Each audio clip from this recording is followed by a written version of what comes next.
서울 시내의 한 장례식장은 고요한 슬픔에 잠겨 있었습니다. 푸른 꽃과 하얀 국화로 장식된 빈소에는 박정희 할머니의 영정사진이 놓여 있었습니다.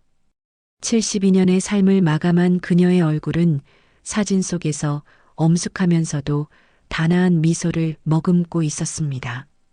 그녀의 며느리 미영은 검은 상복을 입고 장례식장 한쪽에 조용히 서 있었습니다.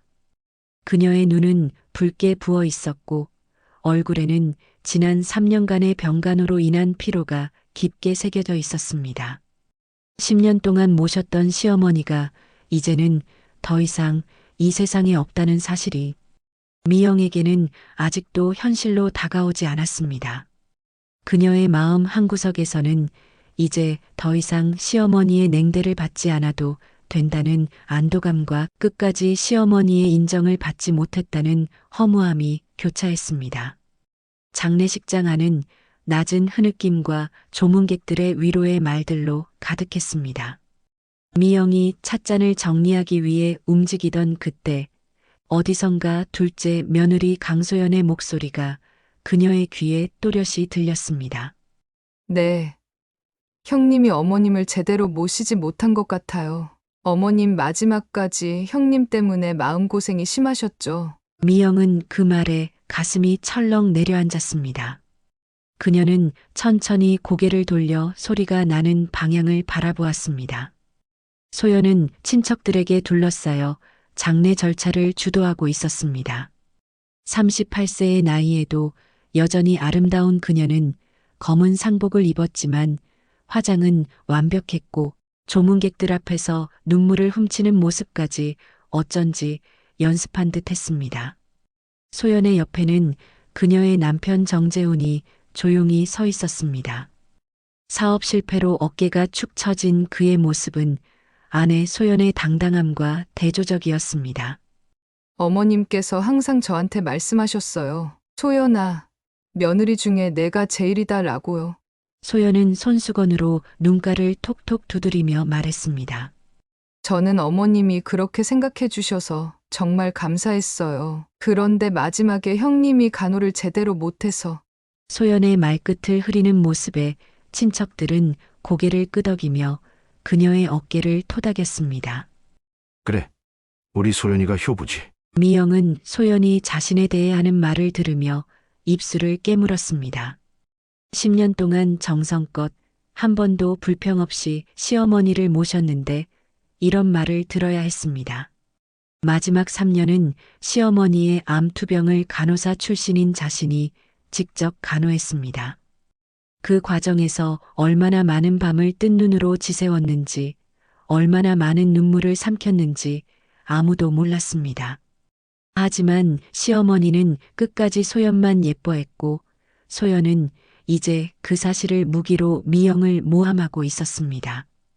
미영은 자리를 피해 장례식장 구석으로 물러났습니다. 그녀의 남편 정현수는 조문객들을 응대하느라 바빴고 그런 그를 보며 미영은 또 한 번 외로움을 느꼈습니다. 현수는 항상 바빴습니다. 해외 출장이 잦은 직업 때문에 집을 자주 비웠고 그 사이 미영은 시부모와 단둘이 지내며 모든 집안일을 도맡아 했습니다. 시어머니가 미영에게 냉담할 때도 현수는 어머님이 그런 의도는 아니었을 거야라며 상황을 회피했고 결국 미영은 항상 혼자였습니다. 저녁이 되자 조문객들이 대부분 돌아갔고 장례식장에는 가족들만 남았습니다. 정상문 할아버지는 오랜 시간 아내의 영정 앞에 묵묵히 앉아 있다가 간신히 자리에서 일어났습니다. 75세의 나이에도 여전히 기품 있는 모습이었지만 아내를 잃은 슬픔은 그의 굽은 어깨와 깊게 패인 주름에 그대로 새겨져 있었습니다. 평생 과묵했던 그는 이 상황에서도 말이 많지 않았습니다. 가족들은 빈소 뒤편의 작은 방에 모여 간단한 저녁 식사를 했습니다. 아무도 많은 말을 하지 않았고 숟가락 부딪히는 소리만 방 안에 울렸습니다. 그때 정상문 할아버지가 입을 열었습니다. 이제 아내도 없고 나는 재산이 필요 없다. 그의 목소리는 낮고 깊었습니다. 조금만 남기고 다 고생한 가족들에게 나눠줄 생각이다. 순간 방 안의 공기가 변했습니다. 미영은 소연의 표정이 확연히 달라지는 것을 놓치지 않았습니다. 소연은 재빨리 남편 정재훈을 향해 의미심장한 시선을 보냈습니다. 재훈은 그 눈빛을 읽고 목을 가다듬었습니다. 아버지, 재훈이 조심스럽게 말을 꺼냈습니다. 재산은 당연히 어머니를 잘 모신 사람이 관리해야 한다고 생각합니다. 병간호도 그렇고 어머니가 우리 소연이를 참 아끼셨는데 그의 말은 완곡했지만 의미는 분명했습니다. 시어머니의 재산을 자신들이 관리하겠다는 뜻이었습니다. 미영은 그 말을 듣고 숨이 막히는 기분이었습니다. 시어머니를 진심으로 모셨던 자신의 노력은 아무도 알아주지 않고 겉으로만 효도한 소연이 이제는 재산까지 가져가려 한다니 도저히 이해할 수 없었습니다. 미영은 남편 현수를 바라보았습니다. 하지만 그는 고개를 숙인 채 침묵만 지켰습니다. 항상 그랬듯이 현수는 갈등 상황에서 중재자가 되기보다는 방관자가 되기를 선택했습니다. 미영은 그런 남편이 원망스러웠지만 동시에 그가 어머니의 장례식에서 불필요한 다툼을 원치 않는다는 것도 이해했습니다. 식사가 끝난 후 미영은 화장실에 가기 위해 복도로 나왔습니다. 그때 빈소 옆 작은 대기실에서 소연과 시아버지의 대화 소리가 들렸습니다. 미영은 걸음을 멈추었습니다. 아버님, 사실 말씀드리기 죄송하지만 소연의 목소리가 한층 낮아졌습니다. 어머니 건강이 형님 때문에 더 안 좋아지신 것 같아요. 나중에는 간호를 제대로 안 했다고 하더라고요. 미영은 그 자리에 얼어붙었습니다. 그녀의 귀에 피가 솟구치는 것 같았습니다. 어떻게 이런 말을 할 수 있지? 그녀는 지난 3년간 거의 잠을 자지 못했습니다. 시어머니가 통증으로 밤새 신음할 때마다 곁을 지켰고 병원에서 퇴원한 후에도 24시간 간호를 도맡았습니다. 그런데 이제 와서 간호를 제대로 안 했다고? 미영은 손이 떨려왔습니다. 그리고 그 얘기를 들은 시아버지가 고개를 끄덕이는 모습도 봤습니다. 10년이라는 세월 동안 쌓인 억울함, 시어머니의 냉대를 묵묵히 견디며 최선을 다했던 시간들, 밤낮으로 병간호를 하며 흘린 땀과 눈물이 모두 한순간에 부정당하는 느낌이었습니다. 그녀의 온몸이 떨리기 시작했습니다. 더 이상 참을 수 없었습니다. 자신의 모든 희생과 정성이 이렇게 짓밟히는 것을 그냥 지켜볼 수는 없었습니다. 미영은 다시 빈소로 향했습니다. 그녀의 발걸음은 무거웠지만 마음은 이미 결정을 내린 듯 단단했습니다. 환한 표정으로 미영이 빈소에 들어서자 가족들은 모두 그녀를 바라보았습니다. 모두의 시선이 집중되었지만 미영은 그것을 느끼지 못했습니다. 그녀의 시선은 오직 재단과 시어머니의 영정사진에만 고정되어 있었습니다. 미영의 얼굴은 창백했고 눈에는 분노와 상처의 불꽃이 일렁였습니다. 10년 동안 어머님을 지극정성으로 모셨는데 이렇게 모욕을 당해야 합니까? 미영의 목소리가 떨렸습니다. 그 얘기를 들은 소연과 시아버지도 미영에게 다가와 그녀를 바라봤습니다. 재산이 목적이었다면 저도 이렇게 고생하지 않았을 겁니다. 그리고 동서, 어떻게 그런 말을 할 수 있어? 나는 어머님 마지막 순간까지 그녀의 목소리가 흐려졌고 눈에서는 뜨거운 눈물이 쏟아졌습니다. 그리고는 참았던 분노가 폭발하듯 미영은 재단을 향해 두 손을 뻗었습니다. 순간 재단이 기울어졌고 시어머니의 영정사진과 재물이 바닥에 쏟아졌습니다. 꽃병이 깨지는 소리와 함께 과일들이 바닥을 굴렀고 촛불이 꺼졌습니다. 장례식장은 얼어붙었습니다. 미영아, 남편 현수가 놀라서 외쳤습니다. 그의 얼굴에는 믿을 수 없다는 표정이 역력했습니다. 형님! 소연의 비명이 울렸습니다. 그녀는 충격받은 표정으로 뒤로 물러섰지만 눈에는 어떤 승리감 같은 것이 스쳤습니다.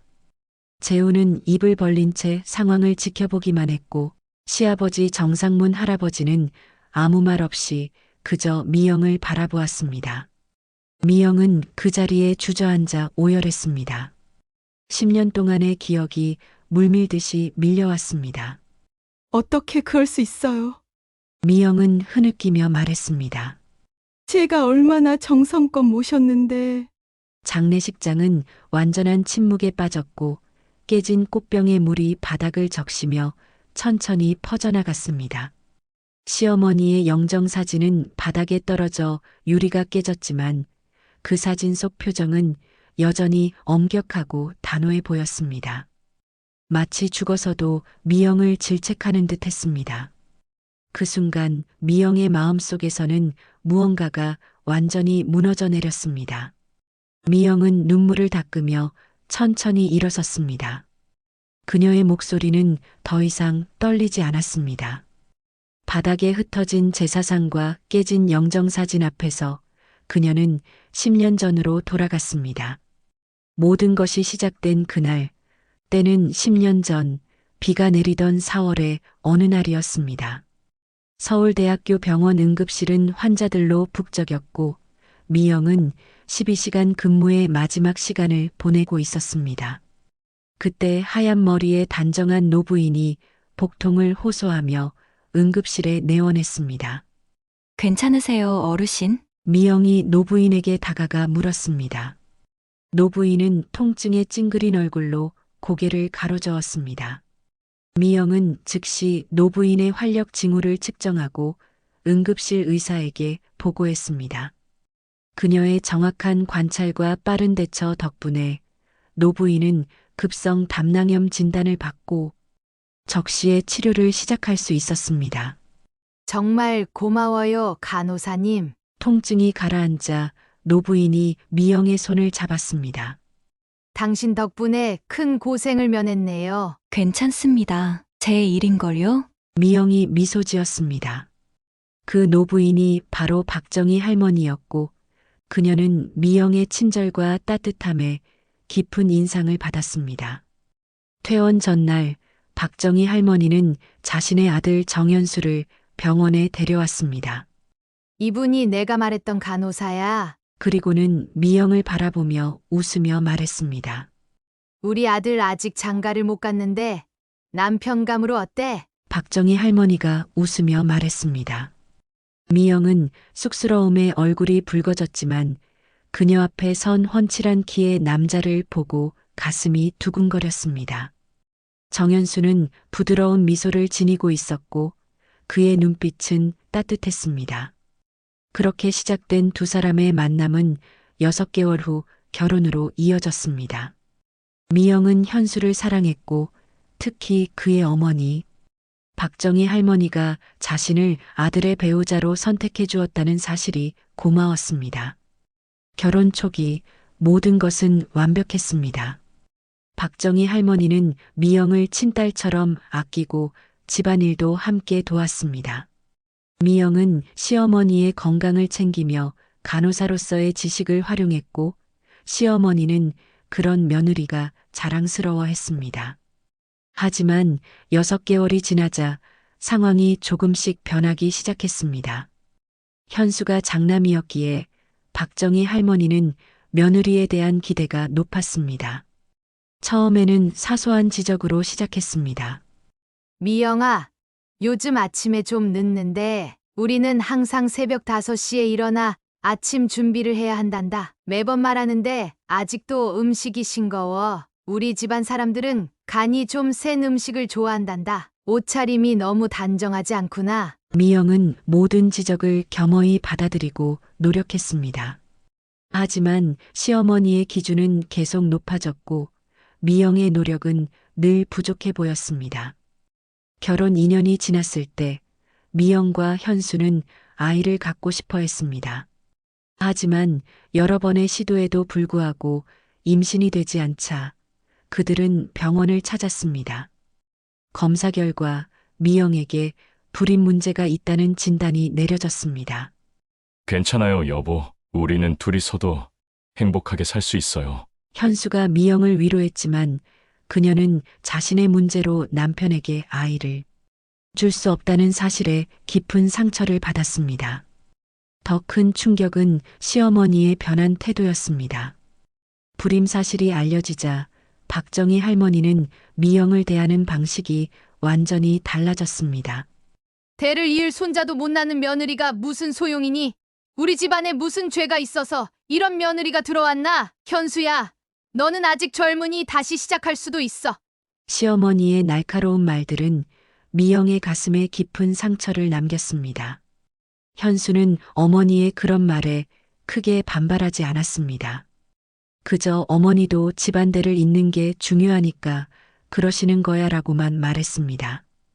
미영은 남편이 자신을 적극적으로 변호해주지 않는 것에 더욱 외로움을 느꼈습니다. 결혼 5년 차에 시동생 정재훈이 결혼했습니다.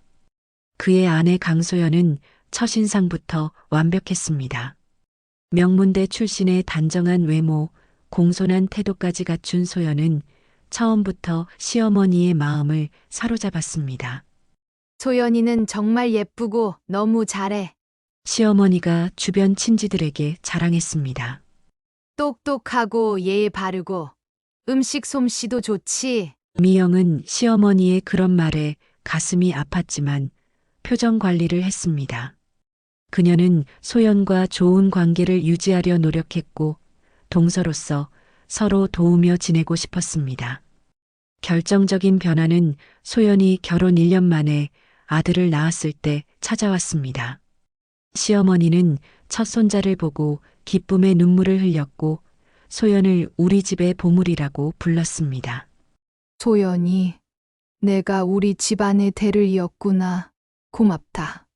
그 순간부터 미영과 소연 사이의 차별이 더욱 심해졌습니다. 소연이 끓인 미역국은 정말 맛있다라고 칭찬받았지만 미영이 같은 방법으로 끓인 미역국은 뭔가 부족하다는 평가를 받았습니다. 소연이 시부모님께 드린 선물은 센스가 좋다고 인정받았지만 미영의 선물은 굳이 이런 걸 사왔니? 라는 반응이었습니다. 그럼에도 불구하고 미영은 묵묵히 자신의 역할을 다했습니다. 그녀는 전직 간호사로서 시부모님의 건강을 꼼꼼히 챙겼고 특히 시어머니의 고혈압과 당뇨 관리에 신경 썼습니다. 현수가 해외 출장으로 집을 자주 비우는 동안 미영은 혼자서 시부모님을 모시며 가정을 지켰습니다. 그러던 중 결혼 7년 차에 시어머니가 대장암 진단을 받았습니다. 초기에는 수술로 완치 판정을 받았지만 3년 후 암이 재발했고 이번에는 상황이 심각했습니다. 시어머니는 화학치료와 방사선 치료를 시작했고 부작용으로 인해 일상생활이 어려워졌습니다. 미영은 자신의 경력을 뒤로하고 시어머니의 병간호에 전념했습니다. 그녀는 시어머니의 약 복용 시간을 관리하고 영양가 있는 식사를 준비했으며 밤에는 이 시간마다 일어나 체위를 바꿔 욕창을 방지했습니다. 항암 치료 후 구토가 심할 때도 통증으로 밤을 새울 때도 미영은 항상 시어머니 곁을 지켰습니다. 하지만 시어머니의 표정은 여전히 차가웠고 미영의 헌신에 대한 고마움을 표현하지 않았습니다. 오히려 소연이 가끔 방문할 때만 환하게 웃으며 반겼습니다. 우리 소연이 왔구나. 반갑다. 아이고, 바쁜데 왔니? 미안하다. 우리 며느리. 소연은 시어머니 앞에서만 효부 행세를 했고 실제 간호는 거의 하지 않았습니다.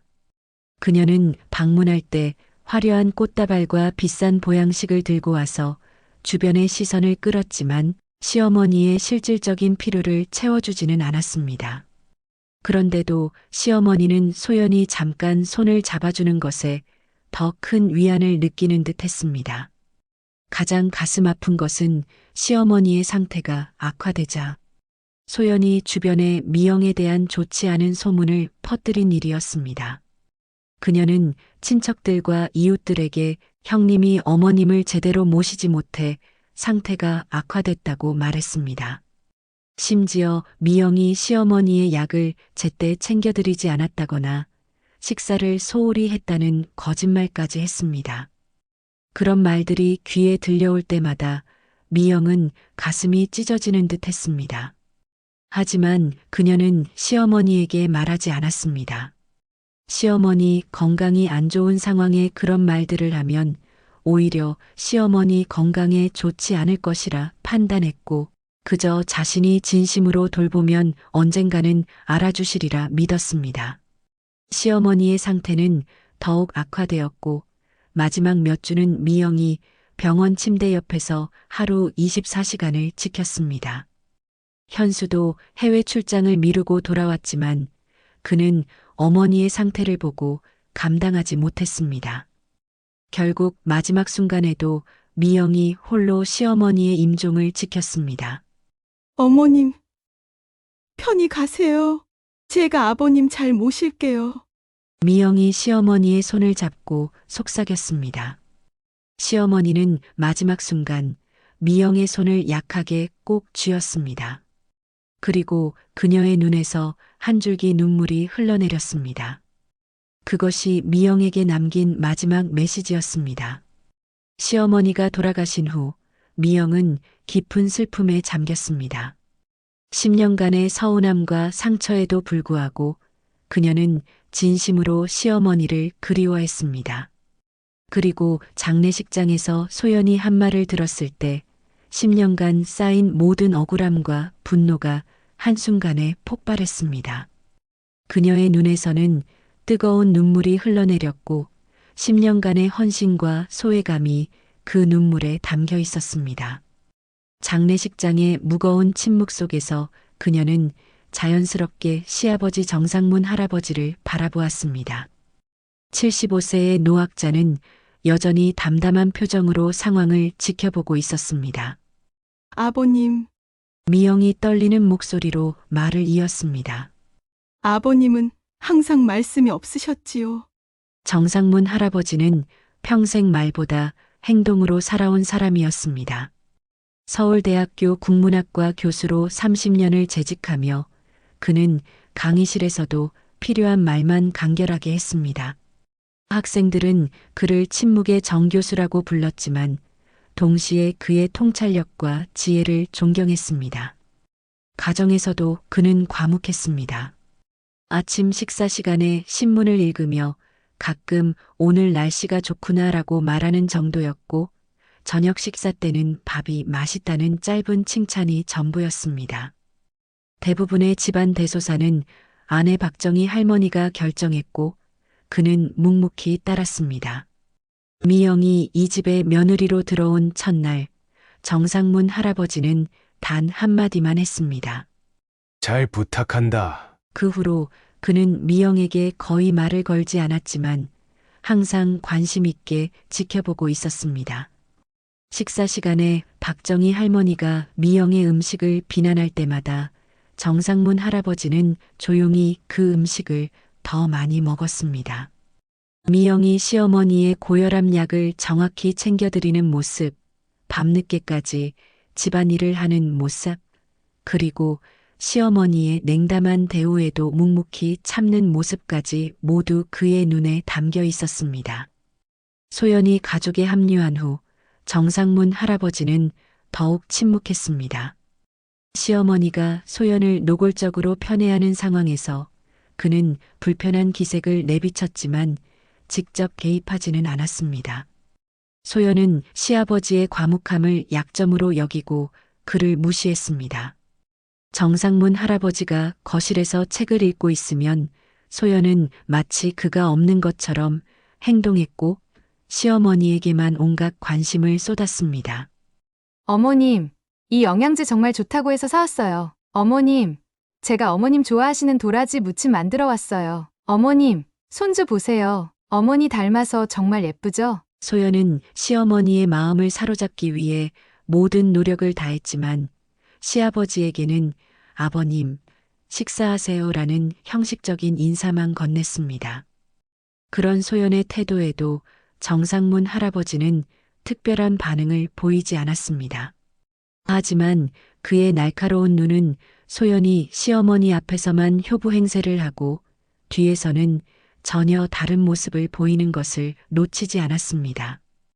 어느 날 저녁 미영이 설거지를 하고 있을 때 정상문 할아버지가 부엌에 들어왔습니다. 그는 잠시 미영을 바라보다가 조용히 말했습니다. 물 한 잔만 줄 수 있나? 미영은 즉시 깨끗한 컵에 물을 따라 시아버지께 드렸습니다. 정상문 할아버지는 물을 마시고 컵을 내려놓은 후 갑자기 미영의 어깨에 손을 얹었습니다. 난 다 알고 있다. 그의 목소리는 낮고 깊었습니다. 너무 마음 쓰지 말거라. 그 짧은 말 한마디에 미영의 눈에서는 뜨거운 눈물이 흘러내렸습니다. 그동안 쌓인 외로움과 서러움이 한순간에 무너지는 것 같았습니다. 시아버지가 자신의 상황을 이해하고 있다는 사실만으로도 큰 위로가 되었습니다. 미영은 더 이상 말을 잇지 못했습니다. 정상문 할아버지는 조용히 손수건을 내밀었고 미영의 눈물을 닦아주었습니다. 그리고 그는 아무 말 없이 부엌을 나갔습니다. 그 짧은 순간이 미영에게는 10년 중 가장 따뜻한 순간으로 기억되었습니다. 시어머니의 암이 재발하고 상태가 점점 악화되면서 정상문 할아버지의 내적 갈등은 더욱 깊어졌습니다. 그는 아내의 고통을 지켜보며 괴로워했고 동시에 미영이 헌신적으로 간호하는 모습에 깊은 감사함을 느꼈습니다. 소연은 여전히 시어머니 앞에서만 효부 행세를 했고 실질적인 간호는 미영이 전담했습니다. 어느 날 밤 박정희 할머니의 상태가 특히 좋지 않았습니다. 미영은 밤새 시어머니 곁을 지켰고 정상문 할아버지도 아내의 병실에서 나가지 않았습니다. 새벽 무렵 시어머니가 잠시 안정을 찾아 잠이 들자 미영은 지친 몸을 이끌고 잠시 복도로 나갔습니다. 복도 의자에 앉아 깜빡 잠이 든 미영은 병실에서 들려오는 정상문 할아버지의 목소리에 깨어났습니다. 평소 과묵했던 시아버지가 아내에게 긴 이야기를 하고 있었습니다. 여보, 내가 물어볼 것이 있네. 정상문 할아버지의 목소리가 떨렸습니다. 우리가 큰며느리에게 너무 가혹하지 않았나? 병실은 잠시 조용해졌습니다. 미영은 문 앞에 서서 숨을 죽이고 그 대화를 들었습니다. 미영이는 10년 동안 우리에게 헌신했어. 특히 당신에게. 정상문 할아버지가 계속했습니다. 그런데 우리는, 특히 당신은 그 아이에게 따뜻한 말 한마디 건네지 않았지. 나도 알아요. 하지만 미영이는 좋은 아이야. 우리가 좀 더 따뜻하게 대했어야 했는데. 미영은 시아버지의 말에 가슴이 뭉클해졌습니다. 그는 항상 자신의 편이었던 것입니다. 그날 밤 박정희 할머니의 상태는 급격히 악화되었고 새벽녘에 그녀는 조용히 숨을 거두었습니다. 아내의 임종우, 정상문 할아버지는 다시 말이 없어졌습니다. 그의 눈에는 깊은 슬픔이 서려 있었고 그 슬픔은 말로 표현할 수 없을 정도로 깊었습니다. 하지만 미영은 이제 시아버지의 침묵이 무엇을 의미하는지 알았습니다. 그것은 약함이 아닌 강함이었고 무관심이 아닌 깊은 사랑이었습니다. 장례 준비 과정에서 소연은 여전히 주도적으로 나서며 시아버지마저 무시하는 태도를 보였습니다. 아버님, 이런 일은 저희에게 맡기세요. 너무 마음 쓰지 마세요. 라며 모든 결정을 자신이 하려 했습니다. 하지만 미영은 시아버지의 의견을 존중하며 그의 뜻에 따라 장례를 준비했습니다. 그리고 장례식 당일 모든 상황이 폭발했습니다. 미영아. 정상문 할아버지의 목소리가 미영을 현실로 돌아오게 했습니다. 그는 장례식장의 한가운데 서서 미영을 바라보고 있었습니다. 그의 눈에는 분노가 아닌 이해와 용서가 담겨 있었습니다. 괜찮다. 그가 짧게 말했습니다. 그 한마디에 미영은 다시 한번 시아버지의 깊은 이해심과 사랑을 느꼈습니다. 시아버지는 조용히 손수건을 내밀었고 아무 말 없이 그녀의 어깨를 토닥였습니다. 그렇게 장례식이 끝나고 일주일이 지났습니다. 봄비가 내리는 창밖을 바라보며 미영은 깊은 한숨을 내쉬었습니다. 재단을 엎어버린 그날 이후 집안은 완전히 두 패로 나뉘었고 미영은 철저히 고립되었습니다. 그녀는 커피잔을 손으로 감싸며 식어가는 온기를 느꼈습니다. 마치 자신의 삶처럼 차갑게 식어가는 느낌이었습니다. 여보, 우리 얘기 좀 해야겠어요. 현수가 거실로 들어오며 말했습니다. 그의 얼굴은 피곤해 보였고 눈 밑에는 다크서클이 짙게 내려앉아 있었습니다. 해외 출장 중이던 그는 어머니의 장례식에 겨우 참석했다가 다시 출장을 마치고 돌아온 참이었습니다. 당신이 왜 그랬는지 정말 이해할 수가 없어요. 어머님 장례식장에서 재단을 엎다니 왜 그런 행동을 한 거죠? 미영은 창밖으로 시선을 돌렸습니다. 그녀도 자신의 행동을 완전히 이해하지는 못했습니다. 10년간의 억눌림, 소연의 끊임없는 모함, 그리고 시어머니의 마지막까지 인정받지 못한 서러움이 한순간에 폭발했을 뿐이었습니다. 미안해요. 미영이 작은 목소리로 말했습니다. 저도 그렇게 될 줄은 몰랐어요. 하지만 동서가 한 말들이 너무 억울했어요. 그래도 그러면 안 되죠. 현수의 목소리가 높아졌습니다. 어머님 장례식장이었다고요. 친척들, 지인들 다 보는 앞에서. 미영의 눈에 눈물이 고였습니다. 후회가 밀려왔습니다. 충동적으로 행동한 자신이 원망스러웠습니다. 시어머니를 원망했던 마음도 있었지만 아무리 그래도 어머님의 장례식을 망치다니. 그녀는 자신의 행동을 변명할 수 없었습니다. 정말 죄송해요. 나중에 아버님께도 사과드릴게요.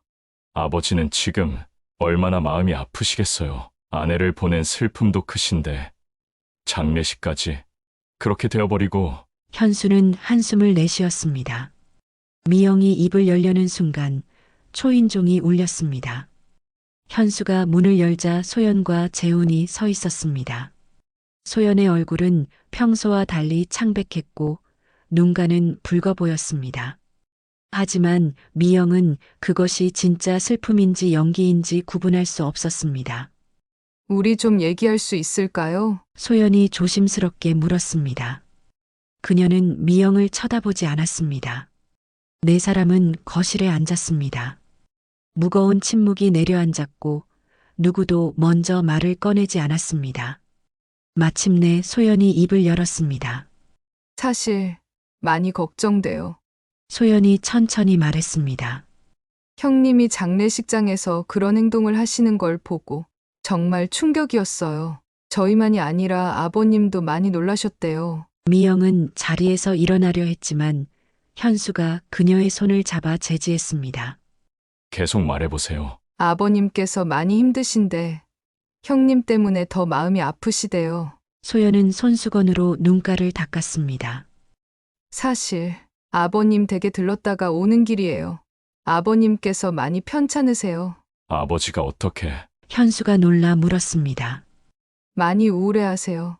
어머님 잃으신 슬픔도 크신데 장례식에서 그런 일까지 생기니 소연의 목소리가 흐려졌습니다. 아버님께서는 조용히 지내고 싶다고 하셨어요. 미영은 가슴이 찢어지는 듯 했습니다. 시아버지를 실망시켰다는 생각에 견딜 수 없는 죄책감이 밀려왔습니다. 그녀와 시아버지 사이에 쌓인 신뢰가 한순간에 무너진 것 같았습니다. 제가 내일 아버지 보러 다녀올게요. 현수가 걱정스러운 표정으로 말했습니다. 그게 재훈이 조심스럽게 말을 이었습니다. 아버지가 당분간 형수님은 뵙고 싶지 않다고. 미영은 충격으로 말을 잇지 못했습니다. 정말 아버지가 그렇게 말했다고? 현수가 의심스러운 눈으로 물었습니다. 네. 소연이 고개를 끄덕였습니다. 솔직히 말하면 아버님께서는 형님이 정신적으로 불안정한 것 같다고 걱정하셨어요. 요즘 형님이 이상하게 행동하신다고. 미영은 자리에서 벌떡 일어났습니다. 형님, 진정하세요. 소연이 놀란 척하며 물러섰습니다. 보세요. 또 감정 조절을 못 하시잖아요. 현수는 혼란스러운 표정으로 미영을 바라보았습니다. 그의 눈에는 의심과 걱정이 교차했습니다. 미영의 눈에서 눈물이 흘러내렸습니다. 형님, 잠시 쉬는 게 좋을 것 같아요. 어머님 간호하느라 너무 지치셨잖아요. 그동안 저희가 아버님을 모실게요. 미영은 소연의 말에 담긴 의도를 곧바로 알아차렸습니다. 그녀는 자신을 가족에서 떼어놓으려는 것이었습니다. 시아버지의 재산을 노리는 소연이 이제는 시아버지까지 자신의 편으로 만들려 하고 있었습니다. 그렇게 소연과 재훈이 돌아간 후 미영은 남편에게 진실을 설명하려 했습니다. 하지만 현수는 지쳐 보였고 더 이상의 대화를 원치 않는다는 듯 손을 들어 미영의 말을 막았습니다. 오늘은 이만 자요. 내일 아버지 뵙고 천천히 생각해 볼게요. 그날 밤 미영은 잠을 이루지 못했습니다. 소연이 집안 전체에 자신을 정신적으로 불안정한 사람으로 몰아가고 있다는 것이 명백했습니다. 더 끔찍한 것은 현수가 그 말을 반신반의하고 있다는 점이었습니다. 그녀는 자신의 행동이 가져온 결과를 생각하며 깊은 후회에 잠겼습니다. 아침이 밝아오자 미영은 직접 시아버지 댁으로 가기로 결심했습니다. 이 모든 오해를 풀고 진심으로 사과하기 위해서였습니다. 현수가 출근한 후 그녀는 시아버지 댁으로 향했습니다. 가슴은 두근거렸지만 시아버지라면 자신의 진심을 알아주실 거라는 작은 희망이 있었습니다. 시아버지 댁 앞에 도착했을 때 놀랍게도 소연의 차가 이미 주차되어 있었습니다. 미영은 잠시 망설였지만 용기를 내어 초인종을 눌렀습니다. 문을 연 것은 소연이었습니다. 형님, 소연의 얼굴에 놀란 표정이 스쳤습니다. 왜 오셨어요? 아버님께 사과드리려고요. 미영이 단호하게 말했습니다. 지금은 안 돼요. 소연이 문을 좁게 열어둔 채 말했습니다. 아버님이 지금 편찮으세요.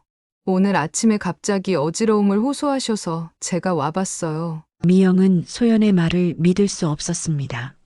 형님 때문에 아버님 상태가 더 나빠지면 어떡해요? 제발 오늘은 가시고 다음에 오세요. 미영은 소연의 눈을 똑바로 바라보았습니다. 그녀의 눈에는 거짓이 가득했습니다. 하지만 더 이상 다툴 기운이 없었습니다. 그녀는 한 발짝 물러섰습니다. 그럼 다음에 올게요. 소연은 가볍게 고개를 끄덕이고 문을 닫았습니다. 미영은 무거운 발걸음으로 집으로 돌아왔습니다. 그렇게 시간이 흘러갔고 상황은 더욱 악화됐습니다. 소연은 계속해서 가족들과 친척들에게 미영이 정신적으로 불안정하다는 소문을 퍼뜨렸고 심지어 그녀가 시어머니의 죽음에 책임이 있다는 암시까지 했습니다. 미영은 점점 더 고립되어 갔고 이제는 시아버지의 지지마저 잃은 듯 했습니다. 세상에 혼자 남겨진 것 같은 절망감이 미영을 덮쳤습니다. 그녀는 자신의 행동을 되돌릴 수 있다면 무엇이든 하겠다고 생각했습니다. 하지만 이미 엎질러진 물이었습니다. 그리고 그 틈을 소연이 완벽하게 파고들었습니다. 장례식 이후 한 달이 지났습니다. 봄이 깊어지며 정원의 진달래가 붉게 피어났지만 정상문 할아버지의 집은 여전히 무거운 침묵에 잠겨 있었습니다. 창가에 앉아 책을 넘기던 그는 문득 손을 멈추고 깊은 한숨을 내쉬었습니다. 아내가 떠난 빈자리는 너무나 크고 깊었습니다. 더욱 아픈 것은 아내가 떠난 후 가족들 사이에 벌어진 갈등이었습니다. 정상문 할아버지는 창밖으로 시선을 돌렸습니다. 그의 눈에는 깊은 고뇌가 서려 있었습니다. 작은 며느리 소연이 틈만 나면 찾아와 미영에 대한 험담을 늘어놓았고 아들 현수는 갈등 속에서 어떤 결정도 내리지 못한 채 갈팡질팡하고 있었습니다. 무엇보다 큰 며느리 미영은 완전히 고립되어 있었습니다. 이대로는 안 되겠구나. 정상문 할아버지가 중얼거렸습니다. 그는 서랍에서 오래된 일기장을 꺼냈습니다. 아내 박정희 할머니가 마지막까지 써온 일기였습니다. 정상문 할아버지는 일기장을 가슴에 안았습니다. 이제는 진실을 밝힐 때였습니다. 그날 저녁 정상문 할아버지는 가족들에게 전화를 걸었습니다. 내일 저녁에 다들 집으로 모여라. 중요한 얘기가 있다. 다음 날 저녁 가족들이 하나둘 모였습니다. 현수와 미영이 먼저 도착했고 조금 뒤에 재훈과 소연이 들어왔습니다. 거실에는 무거운 침묵이 내려앉았습니다. 미영은 고개를 숙인 채 자리에 앉았고 소연은 시아버지 옆자리를 차지하며 다정한 미소를 지었습니다. 아버님, 요즘 어떠세요? 제가 끓인 보약 드셨어요? 소연이 다정하게 물었습니다. 정상문 할아버지는 가볍게 고개를 끄덕였지만 그의 표정은 여전히 엄숙했습니다. 다들 왔으니 이야기를 시작하자. 테이블 위에는 차와 과일이 놓여 있었지만 아무도 손을 대지 않았습니다. 분위기는 경직되어 있었고 특히 미영은 시아버지의 눈길을 피한 채 손가락만 꼼지락거렸습니다. 한 달 동안 지켜봤다. 정상문 할아버지가 입을 열었습니다. 너희들이 어떻게 행동하는지, 누가 진실을 말하고 누가 거짓을 말하는지. 그의 말에 소연이 약간 움찔했지만 곧 태연한 표정을 되찾았습니다. 너희들 요즘 말이다. 정상문 할아버지가 말을 이으려는 순간 갑자기 그의 표정이 일그러졌습니다. 그는 가슴을 움켜쥐며 앞으로 고꾸라졌습니다. 아버님? 미영이 가장 먼저 달려가 그를 붙잡았습니다. 아버지! 현수가 놀라 외쳤습니다. 정상문 할아버지는 숨을 헐떡이며 가슴을 움켜쥐었습니다. 얼굴은 창백해졌고 이마에는 식은땀이 흘렀습니다.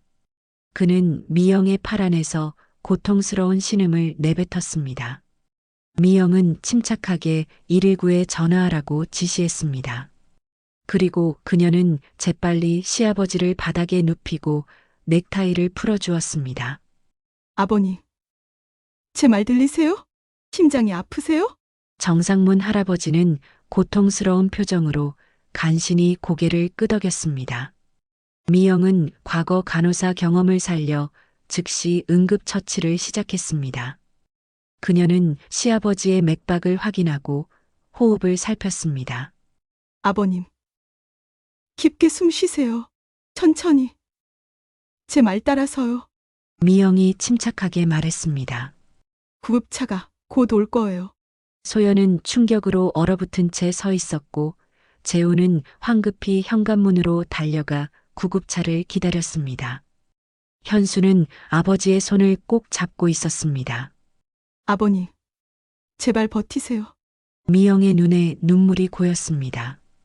그동안의 갈등과 오해가 모두 의미 없어 보였습니다. 지금 가장 중요한 것은 오직 시아버지의 생명뿐이었습니다. 구급차 소리가 들려왔고 정상문 할아버지는 미영의 품에 안겨 약하게 숨을 쉬고 있었습니다. 그리고 그의 눈이 천천히 감겼습니다. 응급구조대가 들어와 재빨리 정상문 할아버지를 들것에 옮겼습니다.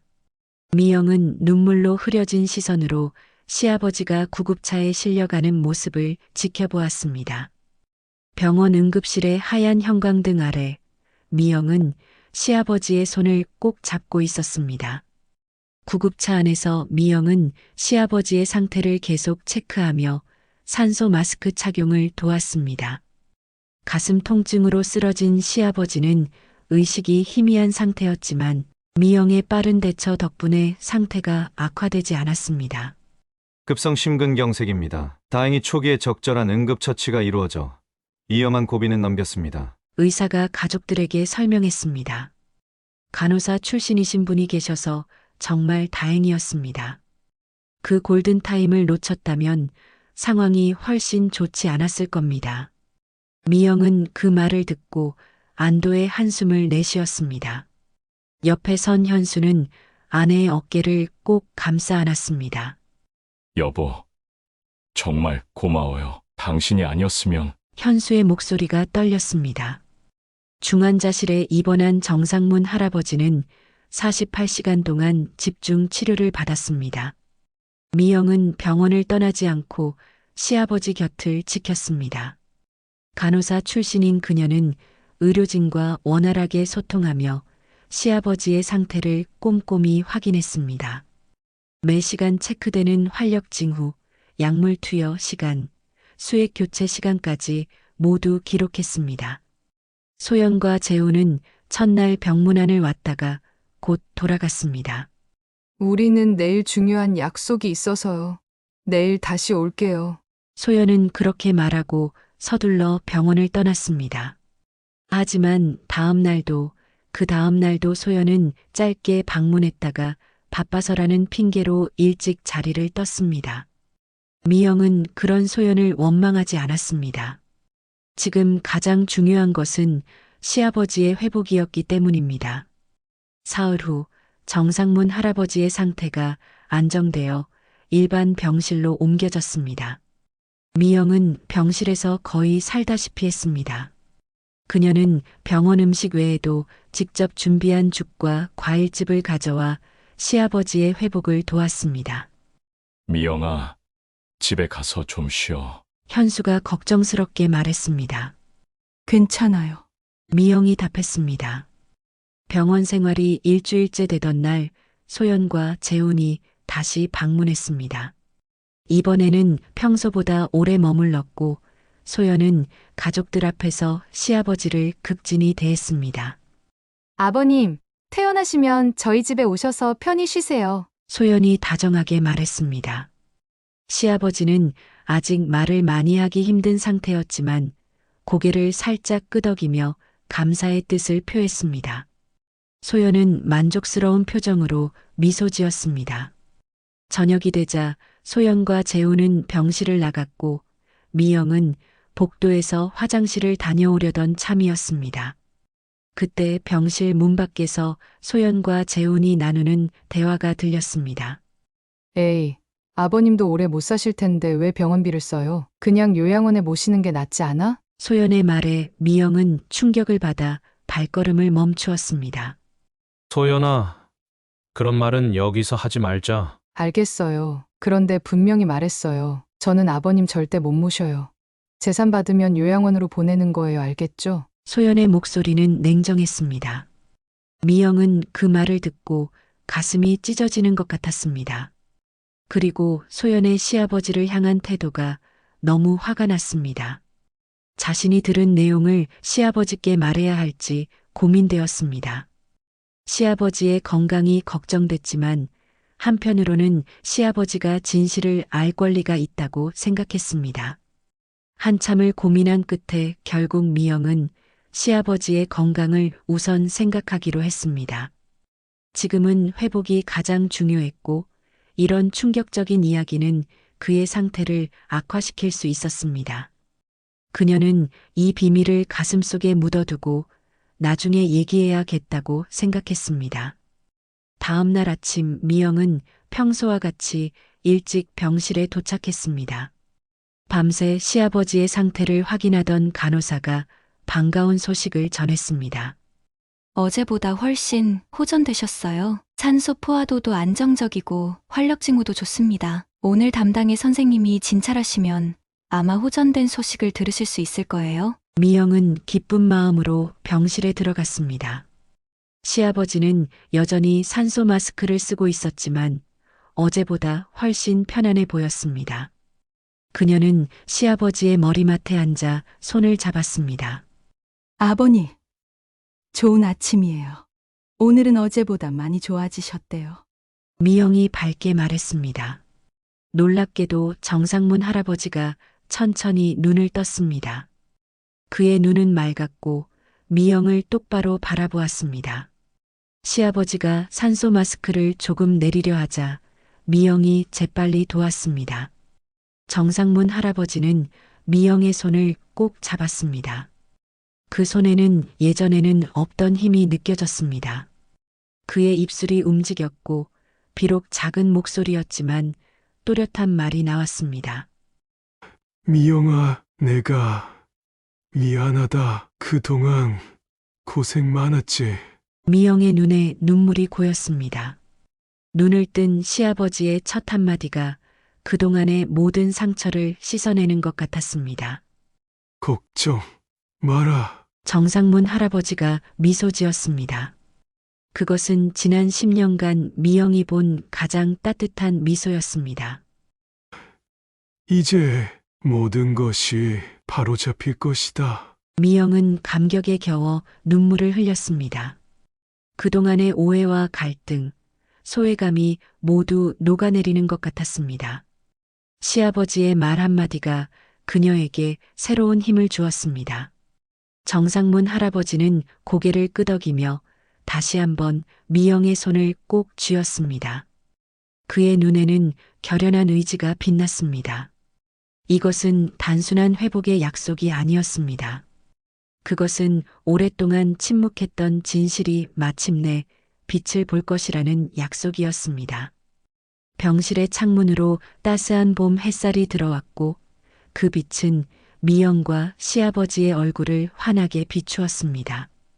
어둠의 시간이 지나고 이제 진실의 시간이 다가오고 있었습니다. 정상문 할아버지가 퇴원하기 하루 전날이었습니다. 2주간의 입원 생활 끝에 그의 건강은 놀라울 정도로 회복되었습니다. 의사들도 그의 빠른 회복에 놀랐습니다. 특히 미영의 헌신적인 간호가 큰 역할을 했다고 입을 모았습니다. 오늘은 모두 와주길 바란다. 정상문 할아버지가 미영에게 말했습니다. 가족 모두 함께 모여야 할 일이 있다. 미영은 시아버지의 말씀대로 현수, 재훈, 소연에게 연락했습니다. 오후 2시 병실 안에는 모든 가족이 모였습니다. 좁은 병실은 긴장감으로 가득했습니다. 소연이 가장 먼저 달려와 정상문 할아버지 옆자리를 차지했습니다. 그녀는 평소보다 더 화려하게 화장하고 값비싼 옷을 입고 있었습니다. 아버님, 괜찮으시죠? 정말 걱정 많이 했어요. 소연은 시아버지의 손을 잡으며 다정하게 말했습니다. 앞으로 저희 집으로 모실게요. 제가 직접 간호해 드릴게요. 재훈은 아내 뒤에 조용히 서 있었고 현수와 미영은 병실 반대편에 자리 잡았습니다. 미영은 시아버지의 눈빛이 평소와 다르다는 것을 감지했습니다. 그의 눈에는 강한 결의가 서려 있었습니다. 모두 모였으니 이야기를 시작하마. 정상문 할아버지가 침대에서 천천히 자세를 고쳐 앉으며 말했습니다. 그는 여전히 약해 보였지만 목소리는 놀라울 정도로 단단했습니다. 소연이 재빨리 말을 이었습니다. 아버님, 무리하지 마세요. 중요한 얘기는 퇴원하시고 편안히 계실 때에도. 소연아, 정상문 할아버지가 소연의 말을 자르며 조용히 말했습니다. 내가 평생 말이 없다고 내가 바보라고 생각했느냐? 그 한마디에 병실 안의 공기가 얼어붙었습니다. 소연의 얼굴에서 혈색이 빠져나갔고 재훈은 불편한 듯 시선을 피했습니다. 현수와 미영도 놀란 듯 서로를 바라보았습니다. 나는 너희들이 생각하는 것보다 훨씬 많은 것을 알고 있다. 정상문 할아버지가 계속했습니다. 특히 소연아, 나는 내가 어떤 아이인지 다 안다. 소연은 어색하게 웃으려 했지만 시아버지의 단호한 표정 앞에서 그 웃음은 곧 사라졌습니다. 아버님, 무슨 말씀이신지. 넌 내 앞에서는 효부 행세를 하지만 뒤에서는 요양원에 보내려 했지. 정상문 할아버지의 말에 소연은 완전히 얼어붙었습니다. 나는 그리고 내 아내도 내가 진짜 어떤 사람인지 알고 있었다. 정상문 할아버지는 침대 옆 테이블 서랍에서 오래된 가죽 표지의 일기장을 꺼냈습니다.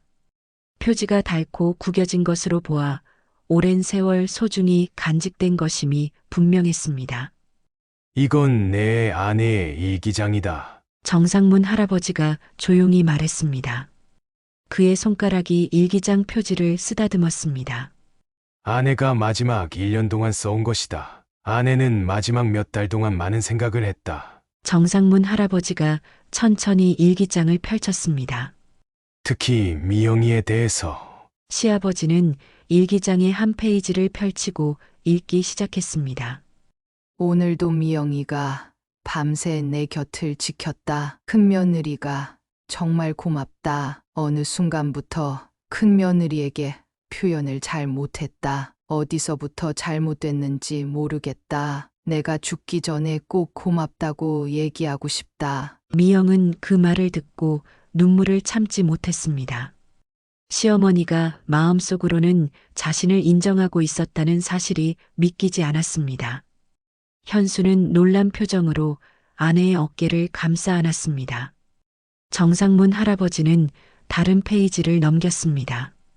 미영이가 없었다면 나는 이미 오래전에 떠났을 것이다. 그 아이의 간호사 경험과 따뜻한 마음이 내 생명을 연장시켰다. 내가 너무 고집이 세서 그 아이를 많이 아프게 했구나. 용서받을 수 있을까? 소연의 얼굴이 창백해졌습니다. 그녀는 자리에서 일어나려 했지만 재훈이 그녀의 어깨를 잡아 안쳤습니다. 아내는 소연이에 대해서도 알고 있었다. 정상문 할아버지가 다른 페이지를 펼쳤습니다. 작은 며느리는 내 앞에서만 효부 행세를 한다. 겉으로만 잘하고 속은 다른 뜻이 있다는 걸 오래전부터 알고 있었지만 손자 때문에 어떻게 말해야 할지 모르겠다. 소연은 자리에서 벌떡 일어났습니다. 아버님, 그건 어머님이 정신이 이상해지셔서. 조용히 해라! 정상문 할아버지의 목소리가 단호해졌습니다. 네 시어머니는 마지막 순간까지 정신이 또렷했어! 정상문 할아버지는 마지막 페이지를 펼쳤습니다. 그것은 아마도 시어머니가 세상을 떠나기 얼마 전에 쓴 것 같았습니다. 글씨체가 많이 흐트러져 있었습니다. 오늘 밤이 내 마지막일지도 모르겠다. 내 남편에게 부탁한다. 미영이를 잘 돌봐주고 그 아이에게 내 마음을 전해주길. 그리고 소연이의 욕심을 경계하길. 병실안은 완전한 침묵에 빠졌습니다.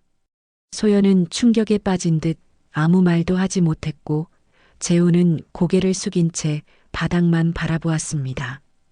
미영은 가슴이 벅차올랐습니다. 10년 동안 인정받지 못했다고 생각했던 자신의 헌신이 결국에는 시어머니의 마음에 닿았다는 사실이 그녀를 울렸습니다. 아내는 마지막 순간에 많은 것을 깨달았다. 정상문 할아버지가 일기장을 조심스럽게 덮으며 말했습니다. 그리고 나도 마찬가지다. 내가 더 일찍 나서서 진실을 밝혔어야 했다. 내 침묵이 미영이를 더 아프게 했구나. 미영은 고개를 저었습니다. 아니에요, 아버님. 어머님의 마음을 알게 된 것만으로도 저는 충분히 위로가 됩니다. 정상문 할아버지는 천천히 일기장을 미영에게 건넸습니다. 이제 이 일기장은 내가 가지고 있거라. 이건 너의 10년 헌신에 대한 어머니의 답장이다. 미영은 떨리는 손으로 일기장을 받았습니다. 그것은 단순한 책이 아니라 시어머니의 진심이 담긴 소중한 유산이었습니다. 10년간의 오해와 상처가 이 작은 일기장으로 치유되는 듯 했습니다. 소연은 충격에서 벗어나지 못한 채 병실을 나가려 했습니다. 그러나 정상문 할아버지의 목소리가 그녀를 멈추게 했습니다. 소연아, 실망이다. 소연은 더 이상 말을 하지 못한 채 재훈의 팔을 잡고 병실을 빠져나갔습니다. 병실 안에는 미영, 현수, 그리고 정상문 할아버지만 남았습니다. 미영아, 정상문 할아버지가 부드럽게 불렀습니다. 내가 앞으로 의지할 사람은 너밖에 없다. 미영은 시어머니의 일기장을 가슴에 안은 채 시아버지의 손을 꼭 잡았습니다. 오랜 세월 참아온 눈물이 이제는 기쁨의 눈물로 변해 그녀의 뺨을 적셨습니다. 무거운 침묵이 내려앉았지만 그것은 이전과는 다른 종류의 침묵이었습니다. 오해와 갈등이 아닌 이해와 화합의 침묵이었습니다. 이제 우리는 진정한 가족으로 새롭게 시작하자. 정상문 할아버지가 미소 지으며 말했습니다. 너무 오랫동안 침묵했던 것을 용서해라. 미영아. 미영은 시아버지의 손을 꼭 잡았습니다. 그녀의 눈에는 더 이상 눈물이 없었습니다. 대신 희망과 감사함이 빛나고 있었습니다. 현수는 아내와 아버지의 손을 함께 잡았습니다. 오랫동안 묵인했던 진실이 마침내 밝혀지고 정의가 실현되는 순간이었습니다. 창밖으로 따스한 햇살이 병실을 환하게 비추었습니다. 마치 박정희 할머니도 이 순간을 축복하는 것 같았습니다. 시어머니의 49제를 맞은 날, 미영의 집은 아침부터 분주했습니다. 창문으로 들어오는 봄 햇살은 따스했고 창가에 놓인 하얀 국화는 맑은 향기를 내뿜었습니다. 미영은 새벽부터 일어나 정성껏 제사 음식을 준비했습니다. 떡과 과일, 나물과 고기 반찬까지 시어머니가 생전에 좋아하셨던 음식들로 가득했습니다. 여보, 도와줄 것 없어요? 현수가 부엌으로 들어오며 물었습니다. 미영은 고개를 저었습니다. 괜찮아요. 오늘은 제가 모든 준비를 하고 싶어요. 현수는 아내의 어깨를 가볍게 감싸 안았습니다. 정오가 되자 정상문 할아버지가 도착했습니다. 병원에서 퇴원한 후 건강이 많이 회복되었지만 여전히 지팡이에 의지한 채 천천히 걸었습니다. 그의 눈은 맑았고 표정은 편안해 보였습니다. 아버님, 어서 오세요. 미영이 반갑게 맞이했습니다. 많이 좋아지셨네요. 정상문 할아버지는 고개를 끄덕였습니다. 내 덕분이다, 미영아. 소연과 재훈 부부는 오지 않았습니다. 병원에서의 일 이후 소연은 연락을 끊었고 재훈만 가끔씩 전화를 했습니다. 그는 아내를 설득하려 했지만 소연은 완고했습니다. 소연이는 아직 마음의 준비가 안 된 것 같아요. 재훈이 전화로 말했습니다. 미영은 그 말에 마음이 아팠지만 이해했습니다. 시간이 필요한 것이었습니다. 거실에는 깔끔하게 제단이 차려졌습니다. 시어머니의 영정사진이 중앙에 놓였고 그 앞에는 정성스럽게 준비한 음식들이 가지런히 놓였습니다. 향이 피어오르며 집안에 은은한 향기가 퍼졌습니다. 미영은 마지막으로 제단을 점검했습니다. 그녀는 장례식장에서 자신이 엎어버린 그 제단을 생각하며 가슴이 아팠습니다. 하지만 이제는 진심으로 시어머니를 보내드리고 싶었습니다. 모든 준비가 끝났습니다. 아버님, 이제 시작할까요? 미영이 정중하게 물었습니다. 정상문 할아버지는 천천히 제단 앞에 무릎을 꿇었습니다. 현수와 미영도 그 옆에 나란히 앉았습니다. 시아버지는 술잔을 올리고 공손히 절을 했습니다. 그의 눈가에는 눈물이 맺혔습니다. 여보, 49일이 지났소. 이제 저 세상에서 편안하게 가시오. 현수도 아버지를 이어 술잔을 올리고 절을 했습니다. 마지막으로 미영의 차례가 되었습니다. 그녀는 조심스럽게 술잔을 들어 올렸습니다. 손이 약간 떨렸지만 그녀의 표정은 단호했습니다. 미영은 시어머니의 영정사진을 바라보았습니다. 그 엄격했던 얼굴이 이제는 다르게 보였습니다. 그 속에 숨겨진 따뜻함과 후회, 그리고 사랑을 볼 수 있었습니다. 어머님, 미영의 목소리가 떨렸습니다. 죄송합니다. 장례식장에서 저지른 행동 용서해 주세요. 미영은 깊이 고개를 숙였습니다. 그녀의 눈에서 뜨거운 눈물이 흘러내렸습니다. 그동안 감사했어요. 이제 편히 쉬세요. 미영은 정중히 절을 올렸습니다. 그녀의 절에는 10년간의 모든 감정이 담겨 있었습니다. 분노와 서운함, 그리고 이제는 화해와 감사함까지. 제사가 끝나고 세 사람은 조용히 식사를 했습니다. 시어머니가 좋아했던 음식들을 나누어 먹으며 생전의 추억들을 이야기했습니다. 웃음과 눈물이 교차하는 시간이었습니다. 식사가 끝난 후 정상문 할아버지는 조심스럽게 작은 상자를 꺼냈습니다. 낡고 오래된 나무 상자였지만 정교한 조각이 새겨져 있었습니다. 미영아, 이것을 너에게 주고 싶구나. 정상문 할아버지가 조용히 상자를 내밀었습니다.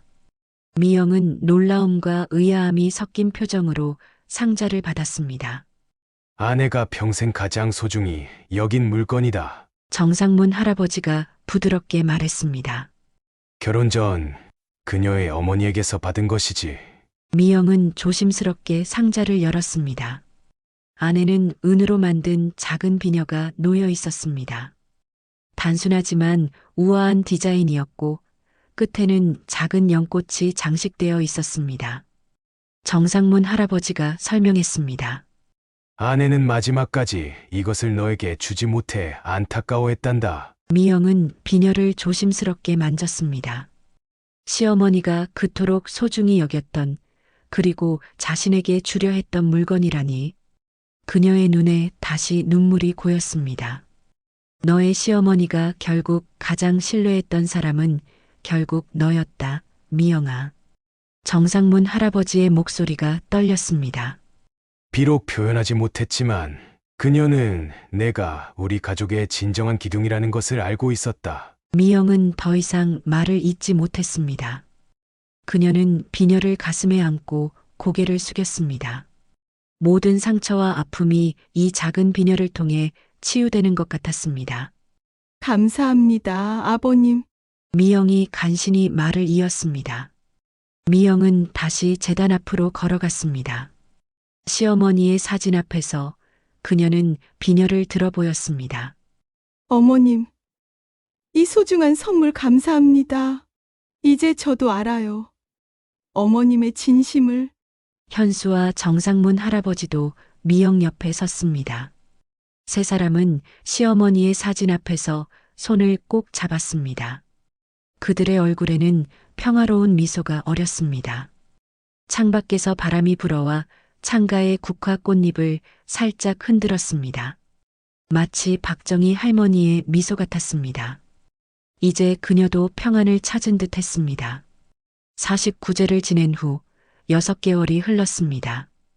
가을에 선선한 바람이 불어오는 9월의 어느 날 미영은 간호사 유니폼을 단정히 입고 거울 앞에 섰습니다. 하얀 유니폼과 붉은 십자가 배지가 그녀에게 새로운 활력을 불어넣었습니다. 10년 만에 다시 입게 된 간호사 유니폼은 설렘과 긴장감을 동시에 가져왔습니다. 여보, 어때요? 미영이 현수에게 물었습니다. 너무 오랜만이라 어색한데. 현수는 아내를 자랑스럽게 바라보았습니다. 정말 잘 어울려, 우리 간호사 선생님. 미영은 쑥스럽게 웃었습니다. 서울대학교 병원에서 다시 일하게 된 것은 정상문 할아버지의 도움이 컸습니다.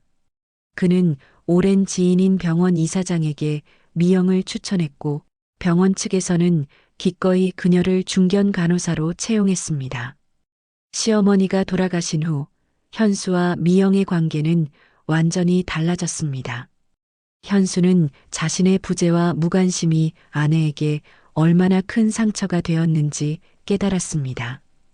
그는 해외 출장을 줄이고 가족과 함께하는 시간을 늘렸습니다. 무엇보다 미영의 꿈과 희망에 귀 기울이기 시작했습니다. 저녁에 아버지가 오신대요. 현수가 말했습니다. 첫 출근 축하한다고. 미영은 미소 지었습니다.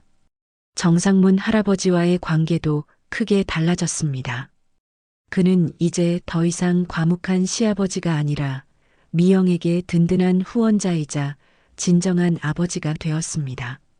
매주 일요일이면 그들은 함께 식사를 하며 많은 이야기를 나누었습니다. 정상문 할아버지는 아내를 보낸 슬픔에서 조금씩 벗어나고 있었습니다. 그는 다시 대학 도서관에 나가 책을 읽기 시작했고 오랫동안 잊고 있던 문학 연구도 재개했습니다. 특히 미영과 현수와 함께하는 시간이 그에게 큰 위안이 되었습니다. 미영은 마지막으로 거울을 보며 옷매무새를 다듬었습니다. 이제 가볼게요. 첫날 화이팅. 현수가 아내에게 응원의 키스를 해주었습니다. 병원에서의 첫날은 바쁘고 긴장되었지만 미영에게는 보람찬 시간이었습니다. 10년의 공백에도 불구하고 그녀의 손길은 여전히 섬세했고 환자들을 대하는 태도는 따뜻했습니다. 병동수 간호사는 미영의 경험과 능력을 높이 평가했고 동료 간호사들도 그녀를 친절하게 맞이했습니다. 저녁이 되어 미영이 집에 돌아왔을 때 정상문 할아버지는 이미 도착해 있었습니다. 그는 식탁에 정성스럽게 차린 음식들과 함께 특별한 선물을 준비했습니다. 미영아, 첫 출근 축하한다. 정상문 할아버지가 미소 지으며 작은 상자를 건넸습니다. 미영이 상자를 열자 아름다운 청진기가 나왔습니다. 은색 바탕에 그녀의 이름이 새겨져 있었습니다. 아버님, 이런 선물을. 미영의 눈에 감동의 눈물이 맺혔습니다. 내가 다시 꿈을 찾아 나아가는 모습이 정말 자랑스럽구나. 정상문 할아버지가 말했습니다. 식사 중에 미영과 현수는 오랫동안 고민해왔던 이야기를 꺼냈습니다. 아버지, 저희가 결정한 게 있어요. 현수가 조심스럽게 말을 꺼냈습니다. 정상문 할아버지는 호기심 어린 눈으로 두 사람을 바라보았습니다. 아이를 입양하기로 했어요. 정상문 할아버지의 눈이 빛났습니다. 정말이냐? 그건 정말 좋은 소식이구나. 미영과 현수는 안도의 미소를 교환했습니다. 그들은 시아버지의 반응을 걱정했었지만 그의 진심 어린 기쁨에 마음이 놓였습니다.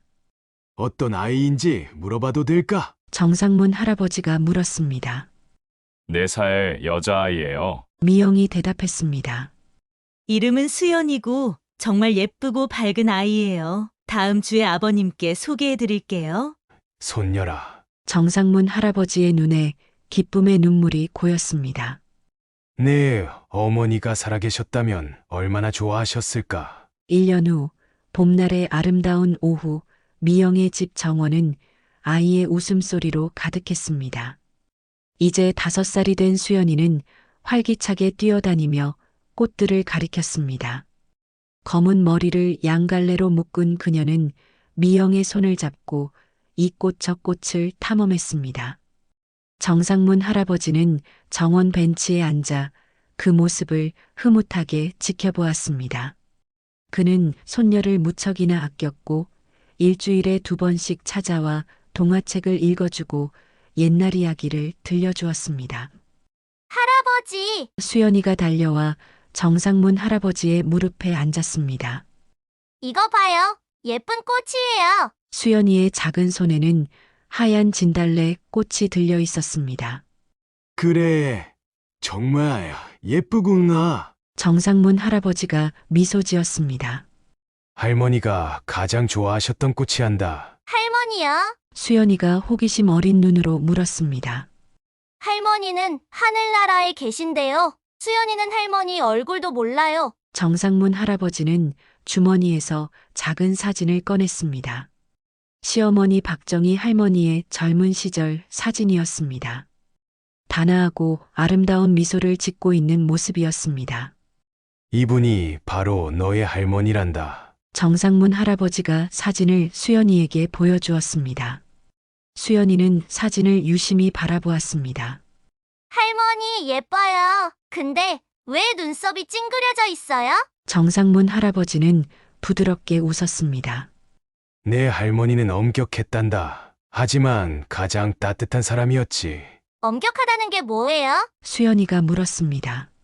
규칙을 중요하게 생각하고 때로는 조금 무서워 보일 수도 있는 거란다. 정상문 할아버지가 설명했습니다. 하지만 할머니는 가족을 누구보다 사랑하셨어. 특히 내 엄마를 정말 믿고 의지하셨단다. 미영은 정원 가장자리에서 그 대화를 듣고 있었습니다. 시어머니에 대한 시아버지의 따뜻한 설명이 그녀의 마음을 따뜻하게 해주었습니다. 그녀도 이제는 시어머니를 다르게 기억하게 되었습니다. 엄격함 뒤에 숨겨진 사랑과 미처 표현하지 못했던 감사함까지. 할머니가 있었다면 우리 수연이를 얼마나 예뻐했을까. 정상문 할아버지가 손녀의 머리를 쓰다듬으며 말했습니다. 진짜요? 할머니가 수연이 좋아했을까요? 수연이의 눈이 반짝였습니다.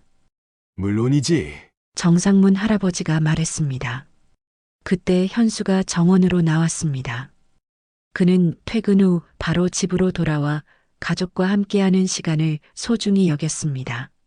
수연이는 아빠를 보자 달려가 안겼고 현수는 딸을 높이 들어 올려 빙글빙글 돌렸습니다. 미영은 그 모습을 바라보며 행복한 미소를 지었습니다. 10년 전 간호사로서 시어머니를 처음 만났을 때 그녀는 이런 결말을 상상조차 할 수 없었습니다. 많은 시련과 아픔이 있었지만 결국 그것이 그녀를 더 강하게 만들었고 진정한 가족의 의미를 알게 해주었습니다. 정원에는 봄바람이 불어왔고 하얀 진달래 꽃잎이 살랑살랑 춤을 추었습니다. 그 모습이 마치 박정희 할머니의 미소 같았습니다. 미영은 마음속으로 시어머니에게 말했습니다. 어머님, 보고 계신가요? 우리는 이제 진정한 가족이 되었어요. 앞으로도 어머님이 사랑하셨던 이 가족을 잘 지켜나갈게요.